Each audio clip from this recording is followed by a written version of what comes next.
আসলে আমরা কি সম্পদ হারালাম আমি জেলা আমির হিসাবে বুঝতে সক্ষম হচ্ছি।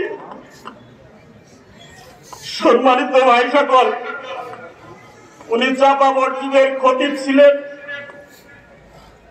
এই ময়দানে মৌলানা আব্দুল সুবহান সাহেবের জানাজার পূর্বেই মৌলানা আব্দুল সুবহান সাহেব যখন জেলখানায় ছিলেন তখন বলে পাঠালেন যে মসজিদের তাকওয়া হয়েছে, মসজিদের তাকওয়ার ইমামতি করবে, খতিবগিরি করবে আমার মৌলানা আব্দুল শাকুর।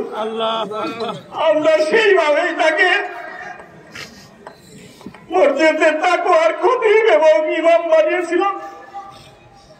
আজকে খতিবগিরি হয়তো হবে, কিন্তু মৌলানা আব্দুল শাকুর ভাইকে আমরা পাবো না। এই ময়দানে আপনাদেরকে ডাক দিয়েছি। গত 15 আগস্ট মৌলানা দেলোয়ার হোসেন সাইদি সাহেবের গাওয়ারা জানাজায় আপনারা উপস্থিত হয়েছেন। মৌলানা আব্দুল সুবহান সাহেবের জানাজায় আপনারা উপস্থিত হয়েছেন।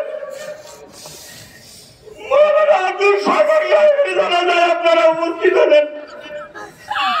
আপনাদেরকে আন্তরিকভাবে ধন্যবাদ জানাই জেলা জামাতের আমির হিসাবে। সম্মানিত ভাই সাহেব, আমিরে জামাত শোনার পরে তিনি আমার সাথে কথোপকথন হলো। তিনি বললেন আমরা শোকাহত, এই ধরনের একজন দায়ী আমাদের মাঝ থেকে চলে গেলেন। মৌলানা রফিকুল ইসলাম খান ভাই আসতে চেয়েছিলেন, সময়ের অভাবে স্বল্প সময়ের কারণে তিনি আসতে পারলেন না। এই দুই ভাই আপনাদের সকলকে সালাম জানিয়েছেন এবং সেই সাথে সাথে তিনারা দোয়া করেছেন এবং দোয়া চেয়েছেন। আমাদের সিরাজগঞ্জের জেলা আমির রওনা দিয়ে মাঝপথে মন্দিরের কাছে আছে।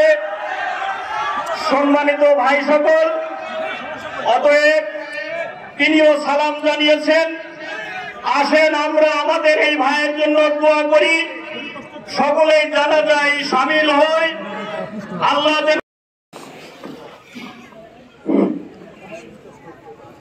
আলহামদুলিল্লাহ রাব্বিল আলামিন ওয়াসসালাতু ওয়াসসালামু আলা রাসূলিল কারীম। সম্মানিত ভাই সকল, আসসালামু আলাইকুম ওয়া রাহমাতুল্লাহ। আমরা সকলেই আসলে শোকাহত, গরমেও আমরা অস্থির। সম্মানিত ভাই সকল, গতকালকেই আমরা দুই ভাই একসাথে দীর্ঘ সময় থাকার সুযোগ হয়েছিল। বিভিন্ন কথা হয়েছে, সামাজিক, রাজনৈতিক, দারুল আমান ট্রাস্ট সহ বিভিন্ন ধরনের কথা হয়েছে। উনি শেষে বললেন যে ভাই আমি হজ ফাউন্ডেশনের ওখানে বক্তব্য রাখবো, কথা বলবো, দোয়া করব। আমার গাড়িতে তুলেই উনাকে বাড়ির থেকে নিয়েছিলাম। একটা উপজেলায় সফর ছিল দুই ভাইয়ের। দীর্ঘদিন পরে একসাথে এত সময় ব্যয় করার সুযোগ হয়েছিল না। আমি বিলালপুর মসজিদে হজ ফাউন্ডেশনের সেই জায়গায় পৌঁছানোর পরে দুই ভাই বিদায় নিলাম। হাত ধরে বললেন যে দীর্ঘদিন পরে একসাথে বিভিন্ন কথা বলেছি, বিভিন্ন কথা বলার সুযোগ পেয়েছি, এর জন্য আল্লাহর শুকর আদায় করছি। আপনি আমার জন্য দোয়া করবেন। আমিও বললাম ভাই আমার জন্য আপনি দোয়া করবেন।